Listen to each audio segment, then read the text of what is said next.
আসসালামু আলাইকুম রহমতুল্লাহি ওবরকাতুহু। সম্মানিত দর্শক, বাংলাদেশে বহু সংখ্যক অবৈধ ভারতীয় চাকরি করছেন এবং এখন যিনি আইন মন্ত্রণালয়ের দায়িত্বে নিযুক্ত রয়েছেন উপদেষ্টা জনাব আসিফ নজরুল, তার অভিযোগ ছিল প্রায় ২৬ লাখ ভারতীয় বাংলাদেশে কাজ করছে। সবচেয়ে বড় বিষয়টা হলো যে বাংলাদেশে যারা কাজ করছে সেটা ২৬ লাখ হোক কিংবা ২,২,৬০,০০০ হোক, হোয়াটএভার মেবি, কিন্তু যারা কাজ করছে এদের একটা বিরাট অংশ অবৈধ।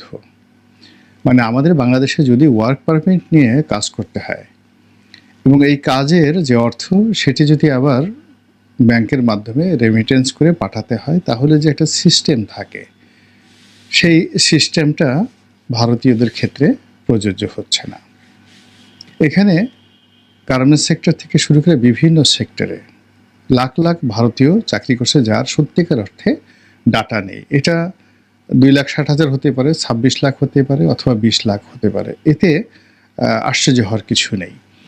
২ নম্বর হলো যে এই ভারতীয় জনগোষ্ঠীর কারণে আমাদের এখানে গার্মেন্টস সেক্টরে বিরাট বিপর্যয় তৈরি হয়ে যাচ্ছে। অর্থাৎ এখানে একটা সময় আমাদের দেশে শ্রীলঙ্কান এক্সপার্টরা কাজ করতো এবং যারা সব দিক থেকে প্রফেশনাল ছিল, তো তাদের সেই জায়গাটা ভারতীয়রা দখল করেছে এবং দখল করার পরে যেটা হয়, এরা আস্তে আস্তে আস্তে আস্তে বড় বড় গার্মেন্টস কোম্পানিগুলো বা যে ব্যবসাগুলো এখানে সিইও হিসেবে তারা দায়িত্ব পালন করে, প্রধান নির্বাহী হিসাবে কিংবা ধরুন ছোট চাকরি হিসেবে দায়িত্ব পালন করে, তারপর এই ব্যবসাগুলো তারা বুঝে কিছুদিন পরে নিজেরা ব্যবসা শুরু করে, তারপর এই ব্যবসাগুলো বাংলাদেশ থেকে ডাইভার্ট করে ভারতে নিয়ে যায়। এগুলো ব্যবসায়িক সেক্টরে যে কাজটা শ্রীলঙ্কার নাগরিকরা কোনো দিন করেননি। আমি নিজে আমাদের কর্মজীবনে আমি একটা গার্মেন্টস বাইং হাউসে চাকরি করেছি, জার্মান বাইং হাউস C&A, যেটাকে মন্ডিয়াল ওরিয়েন্ট বলেন। যারা ব্যবসা বাণিজ্য করেন তারা জানেন এটা পৃথিবীর one of the top largest buying house এবং ইউরোপে এদের একসময় ৩৬,০০০ সেলস সেন্টার ছিল। অর্থাৎ S&M, আজ আমরা যেভাবে S&Mকে চিনি ৮০-র দশকে ৯০-এর দশকে, তখন সারা পৃথিবীতে C&A ওই ব্র্যান্ডটা ইউরোপে এবং যাকে বলা হয় স্ক্যান্ডিনেভিয়ান কান্ট্রিতে নাম্বার 1 ব্র্যান্ড ছিল মধ্যবিত্ত পরিবারের জন্য C&A। তো ওটার যে বাইং ডিভিশনে আমি চাকরি করেছি এবং আমার সঙ্গে যারা টেকনিক্যাল এক্সপার্ট ছিলেন, মার্চেন্ডাইজিং এক্সপার্ট ছিলেন, তখন সেই ৮০-র দশকে সবাই শ্রীলঙ্কান ছিলেন। কিন্তু পরবর্তীতে আবার ভারতীয়দের সঙ্গে আমার কাজ করার সুযোগ হয়নি। কিন্তু আমার বন্ধুবান্ধব যারা ফ্যাক্টরির মালিক, তারা যারা ভারতীয়দের সঙ্গে কাজ করেছেন বা যে সকল বাইং হাউসগুলো বাংলাদেশে ভারতীয় মালিকদের বা ভারতীয় এক্সিকিউটিভদের নিয়ন্ত্রণে ছিল, যেমন ধরুন একটা জার্মান বায়ার, তো তিনি বাংলাদেশে যিনি হেড অফ দ্য প্রধান, তাকে মার্চেন্ডাইজিং বা অন্য যে কোনো একটা বিষয়ে তাকে প্রধান করে তিনি পাঠালেন, ধরুন মিস্টার অশোক, কথায় কথা। তো অশোক কিছুদিন সে ব্যবসা বাণিজ্য করলো, তারপরে শেষে সে জার্মান বায়ারটাকে ডুবিয়ে দিল। জার্মান বায়ারটাকে ডুবিয়ে দিয়ে, জার্মান বায়ার তো ইউরোপে যেটা হয় সেটা হলো সে বাংলাদেশ থেকে মাল কিনে আলটিমেট হয়তো আরেকজন বায়ারের কাছে বিক্রি করে। তো টোটাল জিনিসটা ভারতীয় সেই বায়ার মিস্টার অশোক বুঝে গেল। বুঝে গিয়ে সে জার্মান বায়ারটাকে সে ডুবিয়ে দিল। ডুবিয়ে দেওয়ার পর নিজে একটা বাইং হাউস খুললো। বাইং হাউস খুলে এরপরে সে কী করলো, এখান থেকে ব্যবসা বাণিজ্য করে দ্বিতীয় দফায় সে গার্মেন্টসগুলোকে ডুবালো। দ্বিতীয় দফাতে গার্মেন্টসগুলোকে ডুবিয়ে তারপরে শেষে তার এই সমস্ত এক্সপার্ট এবং পুঁজি নিয়ে সে তার নিজের দেশে গিয়ে ব্যবসা বাণিজ্য শুরু করলো। এরকম অসংখ্য ঘটনা ঘটেছে আপার লেভেলে। আর লোয়ার লেভেলে যে সকল কর্মকাণ্ড হয়, অর্থাৎ এখানে অনেক ভারতীয় রয়েছেন যারা এখানে বসে বসে ট্রেডিং করেন, চালের বাজার, ডালের বাজার, আলুর বাজার, আমরা ভারতের যে সকল বিষয়াদি রয়েছে সব বিষয় যারা এখানে এজেন্ট রূপে কাজ করেন, এরা কেউ ওয়ার্ক পারমিট নিয়ে কাজ করেন না। এখন এদের সংখ্যা অনেক। আমার কাছে মনে হচ্ছে যেটা হয়তো ২৬ লাখ হবে না, কিন্তু এটা ১০ লাখের নিচেও হবে না। অ্যাটলিস্ট ১০ লাখ ভারতীয় এখানে কাজ করে, যারা বাংলাদেশ থেকে প্রথমত তাদের বেতন, দ্বিতীয়ত এদের লভ্যাংশ এবং হুন্ডি করে এখান থেকে টাকা নিয়ে যাওয়া, এই টোটাল কাজটি যেভাবে বাংলাদেশের ফরেন মুদ্রা তারা ড্রেন করছে, এটা অন্য কোনো জাতিগোষ্ঠী করছে না। দ্বিতীয়ত আমাদের বাংলাদেশে যারা চোর, যাদেরকে আমরা টাকা পাচারের জন্য দায়ী করি, তারাও কিন্তু এই কাজগুলো করছে না। ফলে এই বিষয়গুলোর একটা সুরাহা হওয়া দরকার এবং এখন একটা মোক্ষম সময়। দ্বিতীয় যে কারণে এখন এই ভিডিওটা আজকে করছি সেটা হলো ভারতে কিন্তু দেখুন যে বাংলাদেশিদেরকে হেয় করার জন্যে দীর্ঘদিন ধরে তারা নানা প্রচার এবং প্রোপাগান্ডা চালাচ্ছে। বাংলাদেশের লোকজন ফকির, তারা ভারতটাকে খেয়ে ফেলছে, এদেরকে লাথি দিয়ে বের করে দিতে হবে, এবং বাংলাদেশের ৩০ লাখ লোক আসামে বাস করে, এরকম নানা রকম প্রচার এবং প্রোপাগান্ডা ভারত চালাচ্ছে। এবং এখানে ভারতের যারা সচেতন নাগরিক রয়েছেন তারা এই যে অতি প্রচার, বাংলাদেশ বিরোধী অতি প্রচার, এটাকে কিন্তু তারা মেনে নিচ্ছেন না। আমি একটা ভারতীয় পার্লামেন্টে দেখলাম যে একজন সেখানকার সংসদ সদস্য, লোকসভার সদস্য, তিনি বেশ বলছেন যে এটা তো একটা বোকার মতো কথা, যেখানে বাংলাদেশের জিডিপি ভারতের চাইতে বেশি, সেখানে কেন বাংলাদেশের লোক ভারতে আসবে? বাংলাদেশ তারা ভারতের চেয়ে দরিদ্র নয়। দ্বিতীয়ত সেখানে এডুকেশন, শিক্ষা ব্যবস্থার একটা উদাহরণ তিনি দিতে গিয়ে বললেন যে এই মুহূর্তে ভারতের ৮,০০০ ভারতীয় ছাত্রছাত্রী বাংলাদেশে অধ্যয়ন করছে, ৮,০০০ ওনার কথা অনুযায়ী।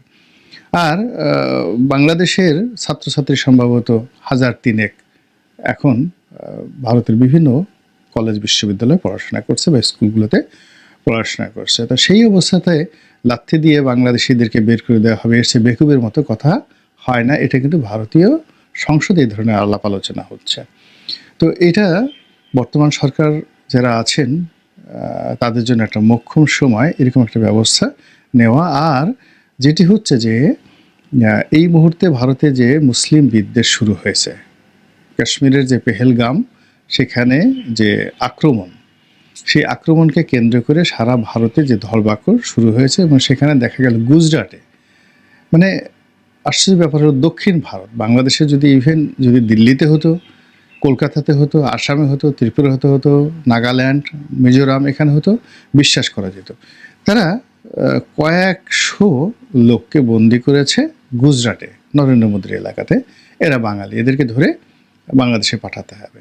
পরে তদন্ত করে দেখা গেল তাদের মধ্যে একজনও বাঙালি নয়, অর্থাৎ বাংলাদেশি নন।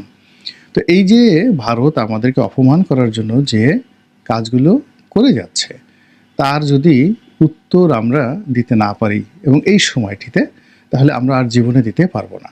অন্ততপক্ষে যদি ঠিক আছে, যারা ভারতীয় নাগরিকদেরকে দিয়ে কাজ করাতে চান করেন, এখানে সরকারি নিয়ম মেনে, কানুন মেনে তারা যদি এখানে থাকেন, কোনো অসুবিধে নেই।